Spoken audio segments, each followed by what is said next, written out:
Donald Trump tampaknya sangat memahami cara memanipulasi perhatian. Di saat mata dunia tertuju pada ambisinya untuk menganeksasi Greenland dengan segala cara, Washington tengah mempersiapkan langkah yang jauh lebih agresif. Sebuah opsi intervensi militer ke Teheran. Gedung Putih menggunakan dalih kemanusiaan, misi penyelamatan rakyat Iran dari kerusuhan massal, sekaligus penegakan stabilitas kawasan. Teheran saat ini berada di titik paling rapuh, mulai dari ekonomi yang menghancurkan nilai mata uang, hingga gelombang protes yang memicu pemutusan total akses internet. Dalam strategi perang, ada satu hukum tak tertulis. Jangan pernah membuang peluru untuk musuh yang sedang menghancurkan dirinya sendiri. Tapi bagi Trump, ia melihat instabilitas ini sebagai kesempatan emas untuk menghancurkan rival Amerika Serikat tersebut. Sementara itu di Washington, para pejabat intelijen dilanda kecemasan. Ada ketakutan besar bahwa manuver ini menjadi senjata makan tuan yang malah mempersatukan rakyat Iran untuk membela pemerintah mereka. Pertanyaannya, jika secara logika, Iran bisa runtuh dengan sendirinya dari dalam, mengapa Amerika Serikat terburu-buru untuk melakukan intervensi? Atau apakah ada aset strategis yang harus segera mereka amankan sebelum Rusia masuk membawa bantuan? Jawaban inilah yang akan kita bahas. Jadi, pastikan kalian menyimak video ini sampai selesai. Untuk memahami mengapa Washington begitu serius, kita harus melihat apa yang sebenarnya sedang terjadi di dalam Teheran saat ini. Republik Islam Iran tak hanya menghadapi krisis, namun saat ini mereka berada dalam fase tekanan sistemik. Data ekonomi menunjukkan gambaran yang sangat mengkhawatirkan. Mata uang rial telah kehilangan nilainya hingga 145% berada di titik terendah, mengakibatkan daya beli masyarakat nyaris lumpuh. Bahkan, upaya pemerintah Iran memberikan bantuan sosial sebesar $10 per hari tak lagi memadai untuk menahan laju inflasi yang kian tak terkendali. Kondisi ini diperparah dengan keputusan otoritas Iran yang memutus akses komunikasi dan internet secara total. Langkah yang dikenal sebagai The Great Blackout ini bertujuan untuk meredam koordinasi massa di lapangan. Namun, strategi ini justru menjadi bumerang. Tanpa akses informasi, eskalasi di berbagai kota justru meningkat, menciptakan ketidakpastian keamanan yang semakin meluas. Laporan dari berbagai lembaga pemantau internasional menyoroti melonjaknya angka korban jiwa serta situasi kemanusiaan yang kian memprihatinkan. Inilah gambaran nyata dari sebuah negara yang tengah bergulat dengan stabilitasnya sendiri. Secara teori, tanpa intervensi militer dari luar pun, tekanan internal ini sudah cukup untuk mengubah tampuk kekuasaan di Teheran. Disinilah letak anomalinya. Jika Iran memang sudah berada di ambang runtuh, mengapa Trump justru menggerakkan kekuatan militernya? Di balik persiapan opsi militer ke Teheran, sebenarnya tengah terjadi keretakan di Washington. Jajaran elit intelijen dan jenderal senior Pentagon dilaporkan berada di posisi yang berseberangan dengan presiden mereka sendiri. Kekhawatiran terbesar para pakar strategi di Pentagon adalah munculnya fenomena rally round the flag. Dalam sosiologi politik, ini adalah kondisi di mana rakyat sebuah negara akan otomatis bersatu dan memberikan dukungan penuh kepada pemerintah mereka saat menghadapi ancaman dari kekuatan asing. Para jenderal khawatir intervensi militer Washington menjadi napas buatan bagi Teheran, mengubah kemarahan rakyat Iran yang saat ini memuncak menjadi sentimen nasionalisme untuk membela tanah air mereka dari invasi. Namun pertanyaannya, mengapa Donald Trump seolah mengabaikan peringatan dari para ahli strateginya? Alih-alih menunggu Iran runtuh secara perlahan, Trump melihat situasi ini melalui kacamata predasi strategis. Baginya, kondisi Iran saat ini bukanlah tanda untuk berhati-hati, melainkan undangan untuk segera melumpuhkan instrumen militer lawan sebelum mereka sempat melakukan konsolidasi.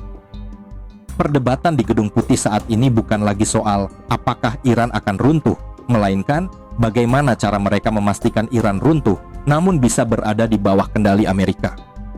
Trump khawatir jika Washington hanya menunggu, proses keruntuhan Iran akan berlangsung liar dan tidak terkendali, atau bahkan berakhir dengan munculnya faksi militer baru yang jauh lebih radikal.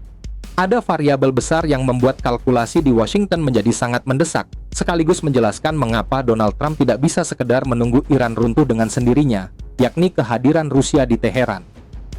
Laporan intelijen mengonfirmasi bahwa sistem rudal balistik Iskander milik Rusia telah mendarat di Iran. Bagi para perencana militer di Washington, bantuan Rusia ini menjadi sebuah ancaman terhadap dominasi udara Amerika dan Israel di kawasan tersebut. Jika sistem rudal ini bisa terintegrasi sepenuhnya dengan jaringan pertahanan Iran, maka opsi serangan udara di masa depan akan menjadi lebih sulit dan beresiko tinggi, sehingga menjadi alasan mengapa Washington berpacu dengan waktu. Jika Amerika Serikat hanya menjadi penonton, Rusia memiliki banyak waktu untuk memperkuat cengkeramannya di Teheran. Moskow berkepentingan untuk mengamankan instalasi nuklir dan aset strategis Iran sebelum Amerika melakukan intervensi. Donald Trump memahami bahwa jendela kesempatan untuk melumpuhkan instrumen militer Iran sangatlah sempit. Begitu payung pertahanan Rusia aktif, maka harga yang harus dibayar menjadi lebih mahal. Kehadiran unit Elite Night Stalkers yang berada dalam posisi siaga tempur menunjukkan bahwa Amerika tengah bersiap untuk melakukan operasi sebelum Moskow bisa mengubah peta kekuatan di lapangan. Pertarungan ini tak lagi urusan domestik Iran, namun menjadi perlombaan antar dua kekuatan besar untuk memperebutkan kendali atas patahan kekuasaan di Timur Tengah. Pertanyaannya kemudian, jika perintah serangan itu terjadi, titik mana yang menjadi target utama Amerika untuk memastikan Iran lumpuh? Dalam doktrin militer Amerika Serikat, operasi ini tak hanya upaya penggulingan rezim, melainkan langkah terukur untuk mengamankan instrumen vital yang jika dibiarkan akan menjadi ancaman permanen bagi kepentingan mereka. Target utama yang berada di urutan teratas adalah fasilitas pengembangan nuklir di Natanz dan Arak. Washington menyadari bahwa di tengah kekacauan, kontrol pemerintah Iran terhadap material sensitif menjadi sangat longgar. Jika Amerika tidak segera bergerak mengamankan atau melumpuhkan fasilitas ini, pilihannya hanya dua. Aset tersebut akan jatuh ke tangan faksi militer Iran yang lain, atau diamankan lebih dulu oleh Rusia sebagai kompensasi atas bantuan militer mereka. Selain infrastruktur nuklir, target strategis berikutnya adalah pusat komando dan kendali milik Garda Revolusi. Berbeda dengan militer reguler, Garda Revolusi adalah kekuatan politik dan jaringan logistik Teheran. Melumpuhkan mereka berarti memutus aliran dukungan ke berbagai kelompok proksi di seluruh Timur Tengah. Dengan pelibatan unit Elite Night Stalkers yang memiliki spesialisasi operasi senyap, Amerika kemungkinan besar akan mengincar titik-titik komunikasi bawah tanah sebelum sistem rudal Iskander milik Rusia sempat beroperasi secara penuh. Namun, aset yang jauh lebih penting adalah kendali atas Selat Hormuz.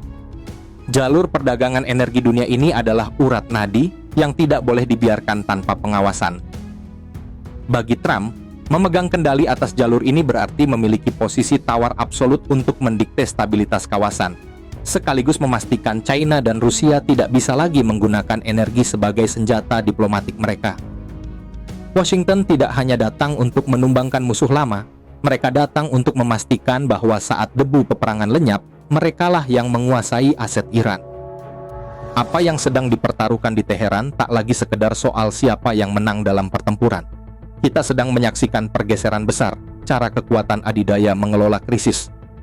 Jika sebelumnya kebijakan luar negeri Amerika lebih sering menggunakan strategi pembendungan atau sanksi, kali ini Washington di bawah Donald Trump memilih untuk mengambil kendali langsung atas proses keruntuhan musuhnya. Namun, langkah ini menjadi pertaruhan yang sangat beresiko. Meskipun Amerika mungkin berhasil mengamankan aset nuklir Iran dan melumpuhkan pengaruh Rusia, sejarah telah berulang kali memberikan pelajaran di mana menghancurkan sebuah rezim jauh lebih mudah daripada membangun stabilitas di atas reruntuhan yang tersisa.